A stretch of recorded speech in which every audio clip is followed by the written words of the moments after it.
अस्सलाम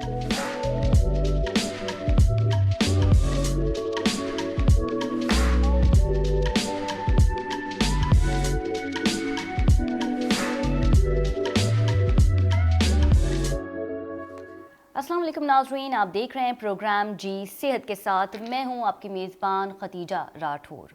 नाज़रीन, एक बार फिर कोरोना की लहर ने शिद्दत इख्तियार कर ली। पाकिस्तान भर में कोरोना की शरह बढ़ने लगी। दूसरी जानिब NCOC ने बूस्टर वैक्सीन लगाने के लिए उम्र की हद में कमी कर दी। 12 से 18 साल की उम्र के अफराद को अब पाकिस्तान भर में बूस्टर वैक्सीन लगाई जाएगी। दूसरी जानिब कोरोना की बढ़ती शरह के बायस इनके सरकारी हॉस्पिटल में क्या इकदाम लिए जा रहे हैं, इस पे भी आज हम बात करेंगे। साथ ही नया वेरिएंट बच्चों की सेहत को कितना मुतासर कर सकता है, इस पे भी बात होगी। हमारे साथ मौजूद है मायनाज doctor Saima Ali, head of emergency department in Indus hospital. सबसे पहले तो बहुत शुक्रिया डॉक्टर साइमा आपके वक्त का। सबसे पहले तो ये बताएगा डॉक्टर साइमा कि जो नया वेरिएंट है ओमिक्रॉन, ये कितनी तेज़ी से फैलता है और बच्चे भी क्या इसका शिकार हो रहे हैं? वालेकुम अस्सलाम Khatija, thank you for inviting me. It's always a pleasure being here. Welcome. आपकी बात दो टुकड़ों में मैं इसका जवाब दूंगी जी। ओमिक्रॉन फैल रहा है, ठीक है। ओमिक्रॉन तेज़ी से फैल रहा है क्योंकि ये एक बहुत कंटेजियस स्ट्रेन है। जब से कोविड आया है तब से कोविड के बहुत सारे स्ट्रेन्स हमारे सामने आए हैं। इनिशियली 2 साल पहले जो स्ट्रेन था अभी वो म्यूटेट हुआ, फिर डेल्टा स्ट्रेन आया और अब हम ओमिक्रॉन के साथ ज़िंदगी गुजार रहे हैं। आगे क्या होगा ये अल्लाह ताला की ज़ात को मालूम है, लेकिन हर स्ट्रेन की अपनी अपनी कैरेक्टरिस्टिक्स हैं। सो डेल्टा वेरिएंट जो था वो बहुत ज़्यादा विरलेंट था, बहुत ज़्यादा तेज़ी के साथ मरीज़ों को बहुत सिक कर रहा था। ठीक है। मरीज़ बिगड़ते थे बहुत तेज़ी के साथ, जिसमें उनके फेफड़े प्रीडोमिनेंटली इन्वॉल्व हो रहे थे, लेकिन उसके साथ साथ गुर्दे, दिमाग और दीगर आज़ा की भी मुतासर होने की हमें शिकायत मिलती थी। जी। जो ओमिक्रॉन वेरिएंट आया है इसके सिम्टोमेटोलॉजी थोड़ी सी मुख्तलिफ है। ये जैसे फ्लू सिम्टम्स होते हैं, सोर थ्रोट है, गला ख़राब होना है, आवाज़ ख़राब होना है, बुखार है, तेज़ बुखार भी ज़्यादा नहीं हो रहा है, हल्का बुखार है, जिस्म टूट रहा है, तबीयत गिरी गिरी महसूस हो रही है, तो लोग अमूमन इन तकलीफ़ों के साथ हमारे पास आ रहे हैं। ठीक है। हाउएवर दैट बीइंग सेड, अब कुछ दिनों से हमें इसके अंदर भी फेफड़ों की इन्वॉल्वमेंट नज़र आ रही है। तो लोग शॉर्टनेस ऑफ ब्रेथ यानी सांस फूलने के साथ भी आ रहे हैं। लोग दीगर तरीक़े जिस तरह वो डेल्टा के साथ प्रेजेंट कर रहे थे वैसे भी प्रेजेंट कर रहे हैं, क्योंकि बहुत मास जेनेटिक इनकी प्रोफाइलिंग नहीं होती है हमारे यहाँ because of obviously limited financial availability of resources. इस वजह से हमें ये नहीं पता कि हमारे पास जो आ रहा है वो आया ओमिक्रॉन के साथ आ रहा है या वो पिछले डेल्टा वायरस के साथ आ रहा है। तो इस सूरत में हम बहुत ज़्यादा विजिलेंट ही रहते हैं। हम तमाम तर मोडालिटीज़ इस्तेमाल करते हैं उनको ट्रीट करने के लिए। जो हल्का फुल्का डिजीज़ प्रेजेंटेशन है वो ज़ाहिर बात है उनके तमाम टेस्ट करके तसल्ली और तशफ़ी करके एक्सरेज करा के उनको घर भेज दिया जाता है। अच्छा, ये बात मैं बड़ों और बच्चों दोनों के लिए कर रही हूँ क्योंकि दोनों की डिजीज़ प्रेजेंटेशन ऑलमोस्ट एक ही जैसी है। ठीक है। बहुत सारे ऐसे पेशेंट्स भी हैं जो एसिम्प्टोमेटिक कैरियर्स होते हैं, जो कि खुद तो कोई सिम्टम्स नहीं प्रोड्यूस कर रहे होते, लेकिन वो किसी और बीमारी के साथ आए हैं और क्योंकि हॉस्पिटल पॉलिसीज़ अब ये हैं कि बिफोर एडमिशन उनका टेस्ट किया जाता है कोविड के लिए। बिल्कुल ऐसे ही है। तो उनका कोविड पॉजिटिव आ जाता है। जी। अब वो उस फेज़ में है कि वो खुद तो सिम्टम्स नहीं रखते हैं लेकिन वो दूसरों को मुतासिर कर सकते हैं। तो हमारे पास इस वक्त सूरत हाल नंबर्स बढ़ रहे हैं जी, नेशनल नंबर्स भी बढ़ रहे हैं, प्रोविंशियल नंबर्स भी बढ़ रहे हैं, कराची के नंबर्स बढ़ रहे हैं जी, ग्लोबली नंबर्स बढ़ रहे हैं। तो इन तमाम नंबर्स को मद्देनज़र रखते हुए तमाम तर जो एहतियाती तदाबीर पिछले 2 सालों से ली जा रही हैं उनको दोबारा से रीइंफोर्स करने का वक्त आ गया। अच्छा, यहाँ पे मैं एक चीज़ और भी जानना चाहूँगी, जैसे कि आपने कहा कि डेल्टा वेरिएंट जो है वो खतरनाक वेरिएंट था, लेकिन ओमिक्रॉन वेरिएंट में उस तरीके के हमने इमरजेंसी केसेस नहीं देखे। तो अगर हम बात करें आज की, तो डॉक्टर साहब ये भी बताइएगा कि पेशेंट्स जो है वो कि तशवीशनाक हालत में आप लोगों के पास आ रहे हैं इमरजेंसी में? देखिए, इमरजेंसी में यूजुअली जो आता है वो तशवीशनाक ही होता है, लेकिन इमरजेंसी का जो पेशेंट कोहॉर्ट होता है उसको हम जनरल पब्लिक के कोहॉर्ट से रिलेट इसलिए नहीं कर सकते क्योंकि इमरजेंसी वो आएगा जिसकी तबीयत ज़्यादा ख़राब होगी, जिसको हल्का फुल्का नज़ला है, ज़ुकाम है, बुखार है, जिस्म टूट रहा है तो majority would attributed to the common flu, जो कि इस सीज़न में नॉर्मली भी होता है जी। लेकिन हमारे पास जो आ रहे हैं वो उससे एक नॉच हायर सिम्टम्स के साथ आएंगे। हमारे पास वो आएंगे जिनका सांस ज़्यादा फूल रहा है, हमारे पास वो आएंगे जिनको उल्टियाँ हो रही हैं, हमारे पास वो आएंगे जिनको लूज मोशंस हो रहे हैं, जो डिहाइड्रेट हो रहे हैं। अच्छा, पिछले दिनों क्योंकि डेंगू भी फैला हुआ था जी, ऐसा ही तो है। उसके सिम्टम्स भी मोर और लेस यही थे। तो अब हमारे पास जो आ रहे हैं, हमें पहले तो ये तशखीस करनी होती है कि आया ये डेंगू का पेशेंट है, ये मलेरिया के पेशेंट है क्योंकि बुखार पिछले दिनों बारिशें भी हुई हैं, बिल्कुल ऐसे ही या ये कोविड का पेशेंट है। कोविड का पेशेंट अब जब ये तशखीस हो जाती है तो उसके बाद जी उसके इलाज की तरफ हम जाते हैं, क्योंकि इन तीनों के इलाज बिल्कुल मुख्तलिफ हैं। मुख्तलिफ है, लेकिन ठीक है? सिम्टम्स अगर हम देखें तो लगभग तकरीबन सेम ही है। लगभग तकरीबन सिम्टोमेटोलॉजी तीनों डिजीजेस की एट टाइम्स एक ही जैसी होती है। बिल्कुल ऐसे ही। और जैसे अगर कोई इम्यूनो कॉम्प्रोमाइज्ड है, फॉर एग्जांपल किसी को डायबिटीज़ है, कोई हाइपरटेंशन का पेशेंट है, ओल्ड एज पेशेंट है, तो उनके अंदर सिम्टम्स वैसे मैनिफेस्ट भी नहीं होते हैं।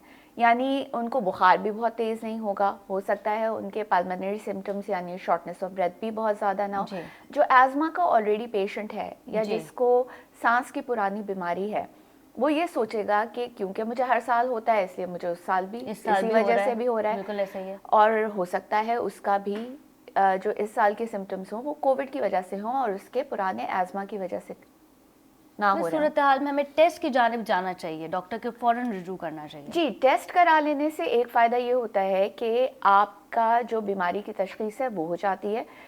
कोई भी टेस्ट दुनिया का 100% रिजल्ट नहीं देता है, हर टेस्ट के अंदर मार्जिन ऑफ एरर होती है। जी। कोविड के रिजल्ट के भी अंदर 35% फॉल्स नेगेटिव आ जाते हैं, जो डेटा कहता है। यानी आप पॉजिटिव होते हुए भी आपका रिजल्ट नेगेटिव आ सकता जाएगा। है।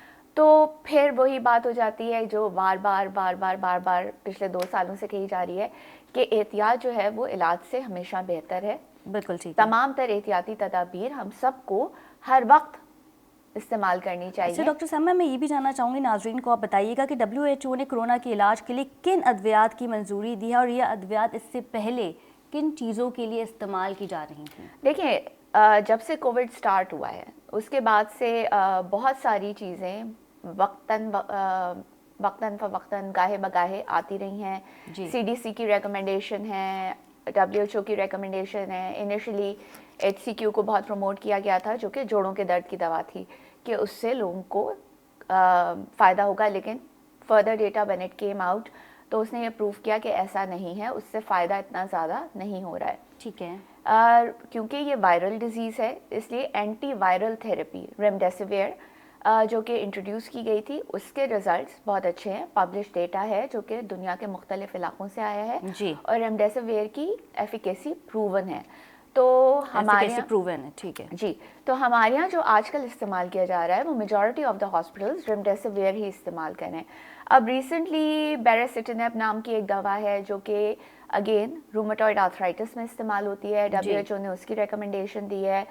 सोट्रोरिमैब नाम की एक दवा है, उसकी रिकमेंडेशन दी है which is used as outpatient single dose treatment है। जी। लेकिन हर वो दवा जो WHO अप्रूव करती है या CDC की तरफ से रिकमेंडेशन आती है जी। उसको हमारी ड्रग जो रेगुलेटरी अथॉरिटी ड्रैप है उसकी तरफ से अप्रूवल चाहिए होता है। बिल्कुल ऐसे ही। तो वो अप्रूवल जब हमारे पास होता है फिर उसके बाद हम अपने मरीजों को वो अद्वियात दे सकते हैं। तो currently majority of the hospitals are using remdesivir. अच्छा, ट्रायल के तौर पे यूज़ की जा रही है डॉक्टर साहिबा दूसरे ममालिक में, क्योंकि WHO ने अद्वियात का नाम तो दे दिया है और पाकिस्तान में जैसे कि आपने कहा अप्रूव्ड नहीं हुई हैं, तो बाहर के ममालिक में तो ट्रायल के तौर पे अद्वियात यूज़ हो रही हैं? देखिए, कोई भी दवा जब लॉन्च की जाती है ना तो उसका ट्रायल होता है, तो रैंडमाइज कंट्रोल ट्रायल्स होते हैं। तमाम अद्वियात जो कि आजकल इस्तेमाल में है ये ट्रायल फेज से गुजर के आई हैं, लेकिन इसका मतलब ये नहीं है क्योंकि ट्रायल एक आइडियली जो होने चाहिए, जो जब कोई दवा इंट्रोड्यूस की जाती है तो उसके ट्रायल्स काफ़ी लंबे अरसे चलते हैं और फिर उसके बाद वो मार्केट में लॉन्च की जाती है। कोविड के साथ मसला ये हो रहा है क्योंकि कोविड नई बीमारी है और उसके वेरिएंट्स बहुत ज़्यादा आ रहे हैं, ठीक है, और वो बहुत तेज़ी से फैल रही है, तो इसके ट्रायल्स शॉर्टर ड्यूरेशन के हो रहे हैं, ठीक है, ट्रायल्स हो रहे हैं। जो भी दवा रेकमेंड की जाती है वो पोस्ट ट्रायल ही की जाती है, और अगर कोई रेगुलेटरी अथॉरिटी जैसी WHO है या CDC है उसको अप्रूव करी है तो उन्होंने यकीनन ट्रायल्स के बाद किया है।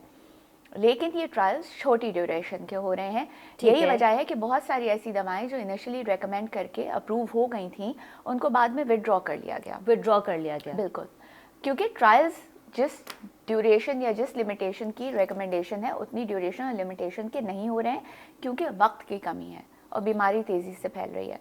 तो people are trying out different things, people are trying out different medications, some of them are working, some of them are not working. लेकिन ये कि जो अभी तक हमारा डेटा कह रहा है, ठीक है, and I am talking about my own hospital and hospitals across Karachi, is that we are seeing good results with remdesivir. तो रेमडेसिविर करंटली हम अच्छा, जब हम रिजल्ट की बात कर रहे हैं वहाँ पे हमने देखा कि एनसीओसी ने उम्र की हद में कमी कर दी, 12 से 18 साल के बच्चों को जो है अब वैक्सीन लगाई जाएगी। तो ये फैसला कितना मुस्बत साबित हो सकता है डॉक्टर साहिबा, मेडिकल पॉइंट ऑफ व्यू से भी बताइएगा, क्योंकि कई ऐसे पेरेंट्स हैं जो बच्चों को वैक्सीन नहीं लगाना चाह रहे, उन्हें लगता है कि उनका बच्चा बहुत छोटा है। तो इस बारे में आपका क्या ओपिनियन है एज अ डॉक्टर?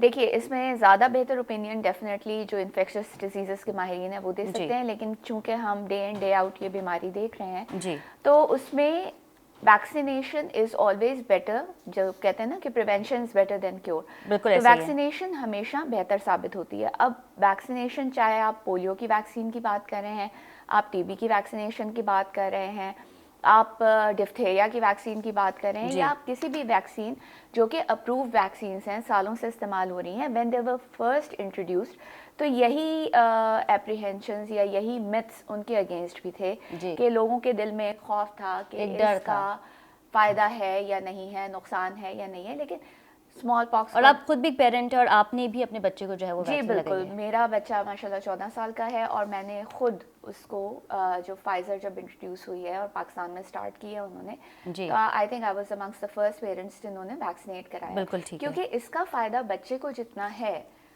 उससे ज़्यादा वो बच्चा खुद तो एसिम्प्टोमेटिक कैरियर हो सकता है, वो दूसरों को इन्फेक्ट करेगा। और हर घर में माशाल्लाह बुजुर्ग होते हैं, आपको ये देखना होता है कि वो बच्चे उनको इन्फेक्ट ना करें। बिल्कुल ठीक है। इसका मतलब ये नहीं है कि कोई अगर वैक्सीनेट हो गया है तो वो 100% उस बीमारी से बच गया है, लेकिन इस वैक्सीन का फ़ायदा यकीनन इतना ज़रूर है कि अगर नेक्स्ट टाइम उसको ये बीमारी होती है तो वो जिस वाइल्ड फायर की तरह फैल रही है या जिस तरह तेज़ी से उसके सिम्टम्स होंगे, वो सिम्टम्स इंटेंसिटी में कम होंगे और उसकी बीमारी की शिद्दत कम बिल्कुल बिल्कुल ठीक है। जी नाज़रीन, जहां कोरोना की शरह पाकिस्तान में बढ़ रही है, वहां हर 3 में से एक शख्स पाकिस्तान में वायरल इन्फेक्शन से मुतासिर हो रहा है। इस पर भी मज़ीद बात करेंगे आफ्टर शॉर्ट कमर्शियल ब्रेक।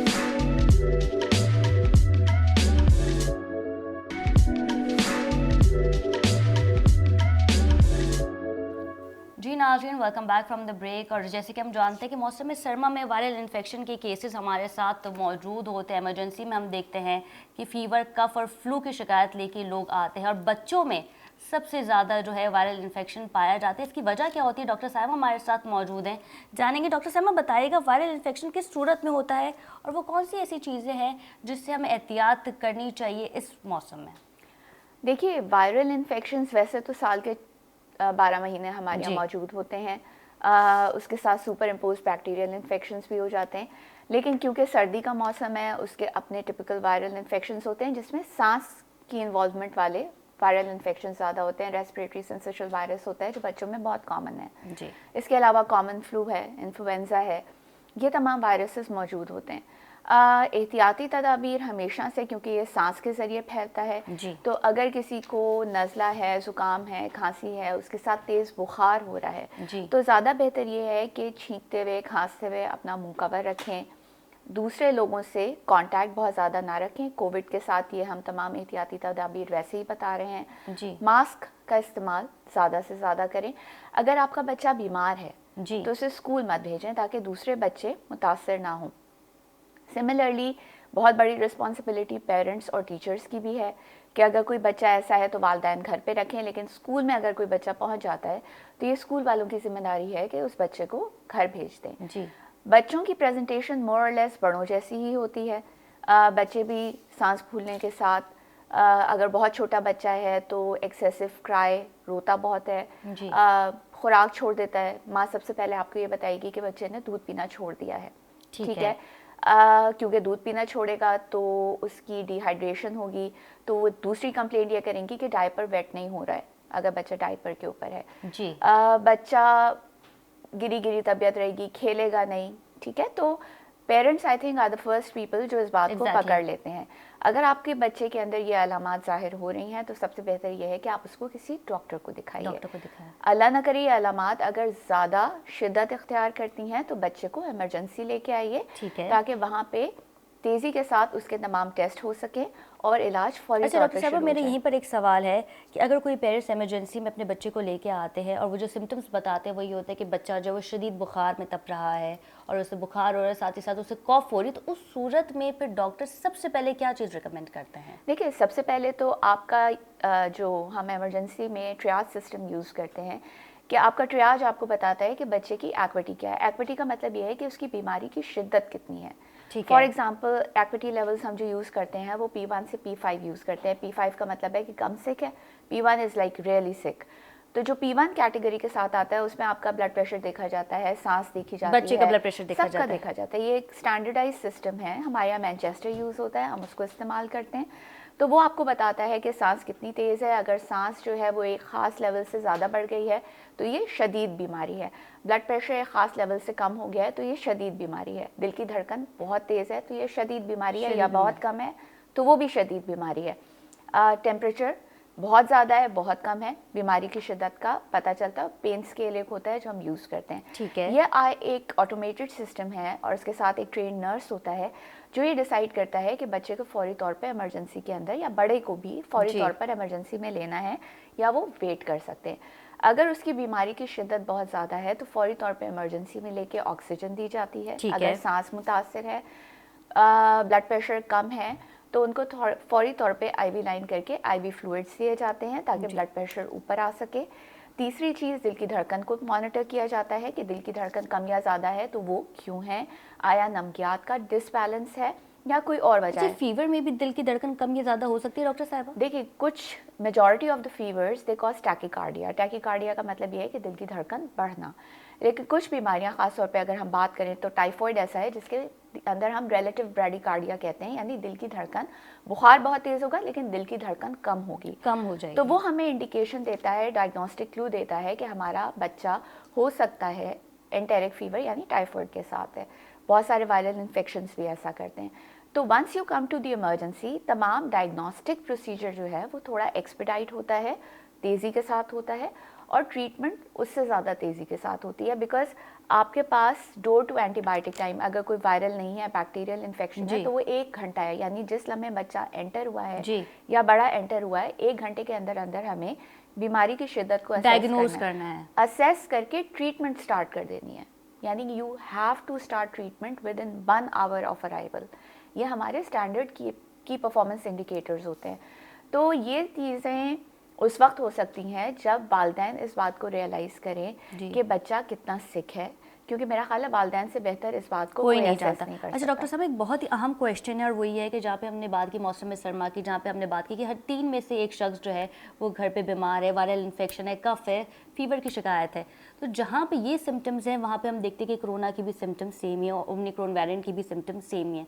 तो इसे डिफ्रेंशिएट कैसे किया जाए? हर फीवर जो है वो कोविड तो नहीं हो सकता, तो फिर से डिफ्रेंशिएट कैसे किया जा सकता है? देखें, किसी को आजकल खांसी हो जाती है ना, तो वो सबसे पहले ये समझता है उफ मुझे कोविड हो गया है जी। तो वो सबसे पहले तो ये कि हर खांसी कोविड नहीं होती है। जी बिल्कुल ऐसे, लेकिन वो कोविड हो भी सकती है। लेकिन वो हो भी सकती है जी बिल्कुल।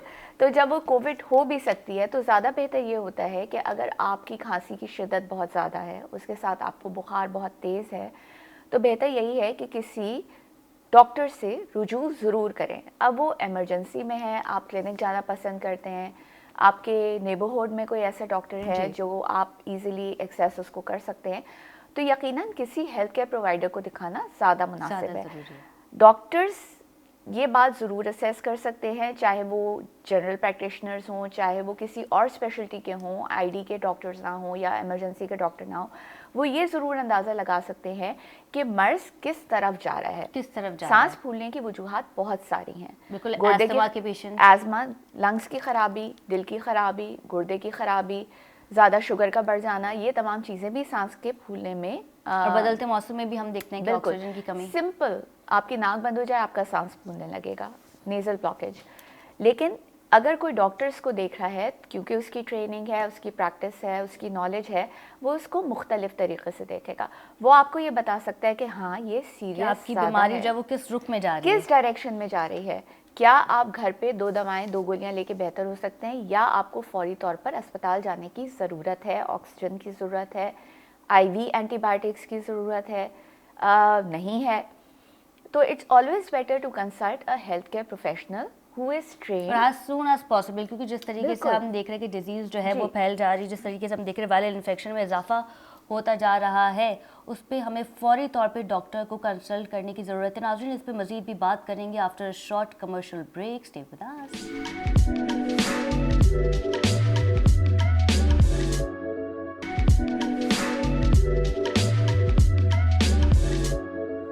जी नाज़रीन, welcome back from the break. और ब्रेक में जाने से पहले हम बात कर रहे थे मौसम सरमा में फैलने वाली बीमारियों के बारे में, और हम देखते हैं कि मौसम सरमा में बच्चे सबसे ज़्यादा मुतासर होते हैं, बड़े भी अब मुतासर होने लगे। और जैसे जैसे सर्दी की शिद्दत में इजाफा होता जा रहा है, तो कई ऐसे पेशेंट्स हैं जिन्हें सांस लेने में दुश्वारी का सामना भी करना पड़ता है। डॉक्टर साइमा हमारे साथ स्टूडियो में मौजूद हैं। डॉक्टर साइमा, बताइएगा, सांस लेने में तकलीफ होना, जैसे हम कहते हैं ऑक्सीजन की कमी, ये किन पेशेंट्स को होती है? हम देखते हैं कि अस्थमा के पेशेंट्स को भी ये कमी महसूस होती है, क्योंकि वो एक बीमारी से मुतासर है। लेकिन मौसम सरमा में हम देखते हैं कि कई ऐसे अफराद हैं, उन्हें भी इस बीमारी में जो है, इस बीमारी का वो शिकार हो जाते हैं। इसकी क्या वजूहत है? देखिए, मौसम सरमा में ड्राई वेदर होती है, ठीक है, ह्यूमिडिटी कम हो जाती है। इसके साथ साथ आपके एलर्जेंस थोड़े ज़्यादा होते हैं। तो जो लोग जिनकी हाइपर सेंसिटिव एयरवेज होती हैं, ठीक है, जो कॉमन टर्मिनोलॉजी में एलर्जिक्स होते हैं, उनको ये मौसम थोड़ा तकलीफ ज़्यादा देता है। अब वो एज़मेटिक हैं, यानी दमे के डायग्नोस्ड केसेस हैं, वो सीओपीडी हैं, यानी क्रॉनिक ऑब्स्ट्रक्टिव एयरवे डिजीज़ के पेशेंट्स हैं, जिसके अंदर आपकी सांस की नालियाँ और आपके फेफड़े ऑलरेडी मुतासर हैं, जो कि स्मोकर्स में या वो लोग जिनका स्मोक का एक्सपोजर होता है उनमें ज़्यादा पाई जाती है। या वो सीजनल एज़मेटिक्स हैं। सीजनल एज़मेटिक्स वो होते हैं जिनको खाली मौसम की तब्दीली से ये सिम्टम्स होते हैं। जब वो हमारे पास आते हैं तो उनकी जो कंप्लेंट होती है वो हमेशा सांस फूलना ही होगी, ठीक है, शॉर्टनेस ऑफ ब्रेथ होगी। लेकिन इन तमाम पैथोलॉजीज़ की ट्रीटमेंट इनिशियल तो शायद ऑक्सीजन है, लेकिन उसके बाद मुख्तलिफ है, क्योंकि इन सब की पैथोफिजियोलॉजी यानी बीमारी की शिद्दत पैदा करने के रीजंस मुख्तलिफ हैं। ठीक है। अगर कोई सिंपल एलर्जिक है तो अगर हम उसको शॉर्ट स्टेरॉइड का एक शॉट लगा दें, ठीक है, हाइड्रोकॉर्टिसोन दे दें, वो बेहतर हो जाता है। लेकिन एज़मेटिक है तो हो सकता है उसको हमें नेबुलाइज करना पड़े, ठीक है। सिमिलरली सीओपीडियन है तो हो सकता है उसको हमें सांस को इमरजेंसी में जब कोई केस आता है, पेशेंट आता है कि पेशेंट से सांस प्रॉब्लम हो रही है, वो ब्रीथ नहीं कर पा रहा है, तो फिर डॉक्टर उनका ट्रीटमेंट कैसे करते हैं? फर्स्ट अगर हमें पता चल रहा है कि ये एस्थमा का पेशेंट नहीं है, तो फिर उसके बाद डॉक्टर का प्रोसीजर क्या होता है? देखिए, हमारे पास इमरजेंसी में जब भी ट्रियाज का मैंने पहले जिक्र किया था, तो ट्रियाज होके जो पेशेंट आता है तो हमें एक्विटी पता होती है कि ये शदीद बीमारी का शिकार है या कम बीमारी का शिकार है। एरियाज असाइंड होते हैं, उन एरियाज के अंदर उनको पहुँचा दिया जाता है। वहाँ पहुँचने के साथ ही सबसे पहले बेड पे लेके आईवी करी जाती है, ऑक्सीजन सैचुरेशन देखी जाती है कि कितनी है, पेशेंट को मॉनिटर पे डाल के उसका हार्ट रिदम देखा जाता है और अकॉर्डिंगली ट्रीटमेंट स्टार्ट हो जाती है। ट्रीटमेंट की बहुत सारी मोडालिटीज़ हैं। आप उसको फौरी तौर पर स्टेरॉइड्स दे सकते हैं, फौरी तौर पर नेबुलाइज कर सकते हैं, जिससे अगर सांस के अंदर जकड़ाव है तो वो बेहतर हो जाए। और इससे हम ये कहेंगे क्योंकि वेदर चेंज है।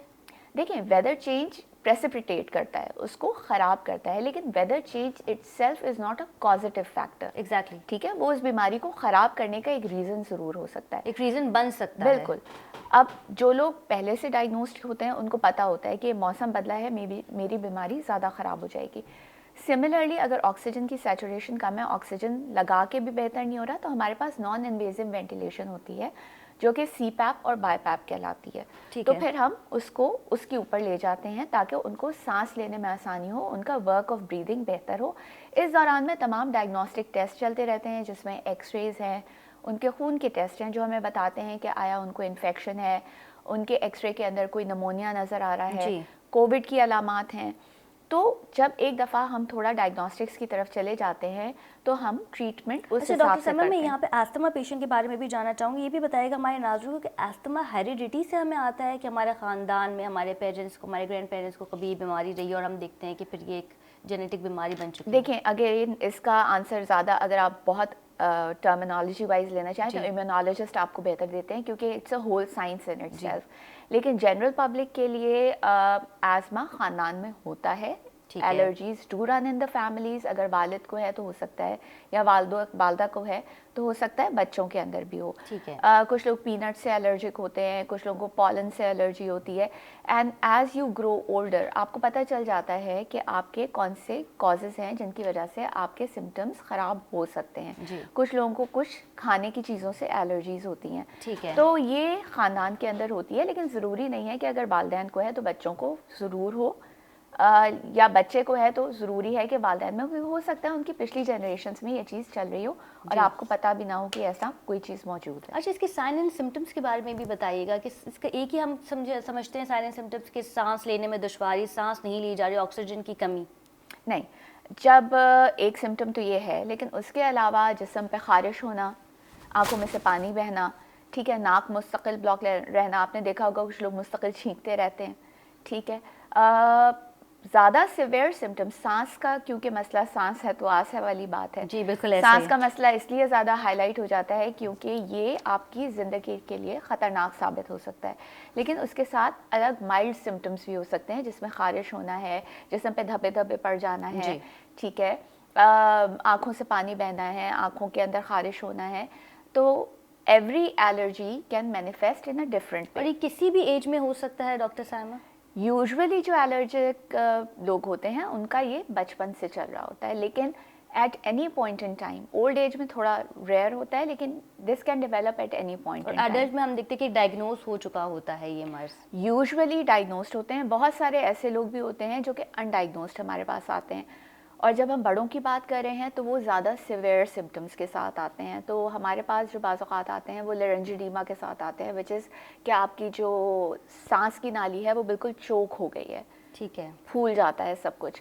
तो फिर उस सिलसिले में हमें फ़ौरी तौर पे उनको सांस दिलवाने के लिए बहुत इन्वेसिवली काम करना पड़ता है, ठीक। बाज़ औक़ात ये लोग वेंटिलेटर पे भी चले जाते हैं, वेंटिलेटर पे भी जी। चले तो जाते हैं। ये इट ऑल डिपेंड्स। जब आपको माइल्ड सिम्टम्स स्टार्ट हो जाएं, या अगर आपको पता है आप एलर्जिक हैं, तो आप तमाम प्रिकॉशंस लें, तमाम उन चीज़ों को अवॉइड करें जिनसे एलर्जीज आपकी बढ़ती हैं। दूसरी ये कि अगर आपके सिम्टम्स ज़्यादा हो रहे हैं तो फिर फौरी तौर पर डॉक्टर के पास जाएं। बिल्कुल। अच्छा डॉक्टर साहब, जहाँ पे हम बात करें वेदर चेंज की, मौसम सरमा की, तो वहाँ पे डाइट पे हम देखते हैं कि लोग एहतियात नहीं करते, और फिर हम देखते हैं कफ, फीवर, फ्लू की शिकायत लेके जो है वो हॉस्पिटल क्लिनिक्स में जाते हैं। तो डाइट के बारे में आप क्या बताएंगे, इस मौसम सरमा में डाइट पे हमें कितना जोर देना चाहिए अपनी? देखिए, बहैसियत people living in Pakistan, I think हमारा तो ज़िंदगी गोल गोल घूमती है खाने के गिर्द, ठीक है। अगर कोई खाना नहीं खा रहा होता तो उसको बहुत ज़्यादा बीमारी की अलामत समझा जाता है। ग़िज़ा के बारे में जो डॉक्टर्स जो एलोपैथिक मेडिसिन से ताल्लुक़ रखते हैं, कुछ ग़िज़ाएँ हैं जो कुछ बीमारियों में मना की जाती हैं, लेकिन फ़्लू, नज़ला, ज़ुकाम, बुखार, उसके अंदर यूजुअली डाइटरी रिस्ट्रिक्शंस नहीं बताई जाती हैं। हाँ, खाना साफ़ सुथरा होना चाहिए, साफ़ सुथरा होना चाहिए। ज़्यादा बेहतर रिकमेंडेशन ये होती है कि घर का पका हुआ हो। बाज़ार का अगर आप खा रहे हैं, आपको बहुत ज़्यादा शौक़ है, तो जंक फूड अवॉइड कीजिए, जी, ठीक है। और मौसमी फल का भी डॉक्टर्स काफ़ी जोर देते हैं कि इस्तेमाल किया जाए। बिल्कुल, फल आप रॉ फॉर्म में खाना चाहते हैं, आप उसको जूस की सूरत में इस्तेमाल करना चाहते हैं, आप शेक्स बना के, स्मूदीज़ बना के पीना चाहते हैं। इसके साथ साथ प्रोटीन्स आप उसका इस्तेमाल करें, अंडों का इस्तेमाल करें, चिकन का इस्तेमाल करें, सूप्स पिएँ, यखनी पिएँ। तो ये सब चीज़ें तो आई थिंक हमारे वालिदैन, बड़ी उम्र के जितने बुज़ुर्ग मौजूद होते हैं घर में, तो वो सब रेकमेंड करते हैं पाए खाएँ अगर आपका कोलेस्ट्रॉल सही है। तो बिल्कुल इसमें हमारी तरफ से कोई रिस्ट्रिक्शन नहीं है। हाँ, उन लोगों के लिए जो गुर्दों के मरीज़ हैं, उन लोगों के लिए जो डायबिटिक हैं, उनको पता है कि उनकी ग़िज़ाई एहतियात क्या क्या हैं, तो उन चीज़ों को अवॉइड करें जो आपकी सेहत के लिए ख़राब साबित हो सकती है। बिल्कुल ठीक है जी। नाज़रीन, आज हमने बात की कोविड की मौजूदा सूरत हाल पर। WHO की जानिब से 2 अद्वियात की मंजूरी दे दी गई है कोविड के हवाले से, जिस पे आज हमने बात कर। साथ ही जैसे जैसे मौसम तब्दील हो रहा है, वैसे ही हर घर में 3 में से 1 शख्स वायरल इन्फेक्शन से मुतासर होता जा रहा है। तो एहतियात किन चीज़ों से की जाए, इस पर भी आज हमने बात की। अगले हफ्ते आपसे फिर मुलाकात होगी। अपना बहुत ख्याल रखिएगा। अल्लाह ने कृपा।